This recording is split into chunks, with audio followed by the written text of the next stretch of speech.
Pakistan leads a major diplomatic effort as US-Iran talks are planned for Wednesday in Islamabad ahead of a ceasefire deadline, positioning the country at the center of ongoing efforts to facilitate dialogue.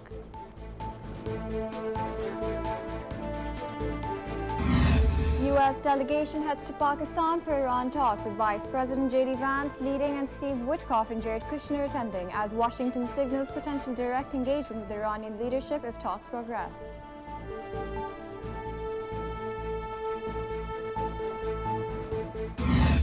Iran is considering joining talks in Pakistan, sources say, with its delegation possibly arriving in Islamabad today, signaling a shift in stance, though no final decision has been made.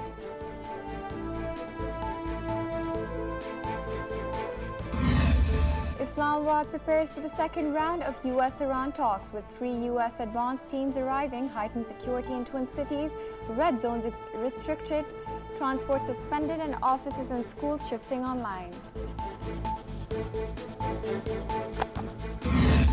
Iran rejects negotiations under threat ahead of a looming ceasefire deadline, with President Pezeshkian Speaker Ghalibaf and Foreign Minister Arakchi warning of escalation as tensions with the US intensify.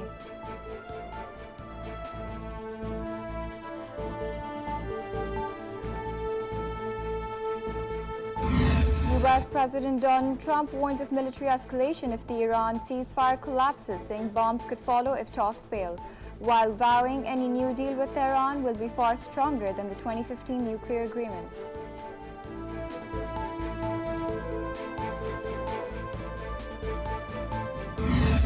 Prime Minister Shehbaz Sharif chairs high-level meeting with Deputy Prime Minister Ishaq Dar and Interior Minister Mohsin Naqvi as Pakistan continues diplomatic outreach to ensure Iran's participation in upcoming talks.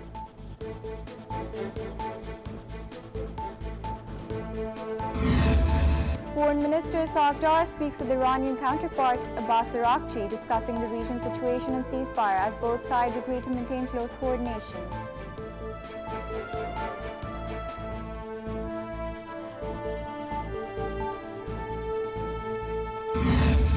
Oman's Foreign Minister Badr al-Busaidi speaks with Qatar's Prime Minister Mohammed Al Thani, with both sides agreeing to sustain mediation efforts between the US and Iran.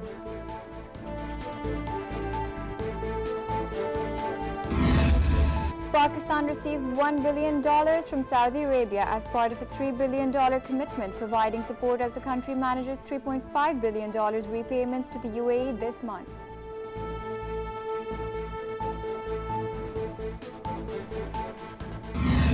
Oil prices remain stable with Brent at $86 and WTI at $94, while Asian stock markets gain and Taiwan stock index reaches a record high.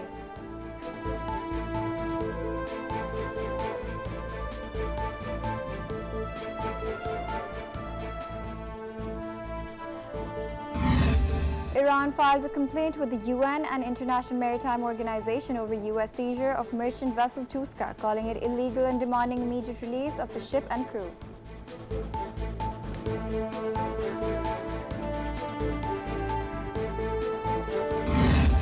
The International Maritime Organization urges ships near the Strait of Hormuz to remain on maximum alert as 24 attacks killed 10 seafarers, with tensions rising over a US blockade and ongoing disruptions to maritime traffic.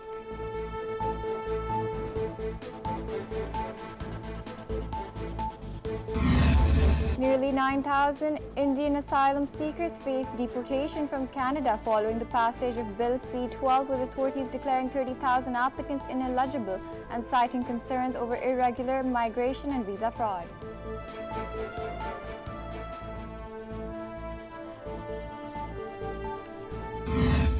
Afghan political leaders labeled the Taliban administration unacceptable and called for transparent elections, criticizing the absence of a constitution and urging a transition to a mandate-based system.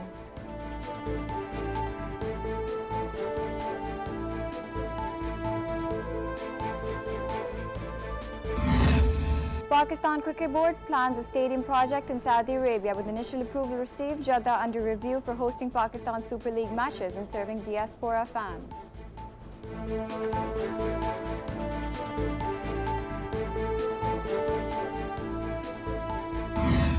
And Pakistan Super League 11 features 2 matches today. with Lahore Qalandars meeting Quetta Gladiators and Multan Sultans facing Rawalpindi.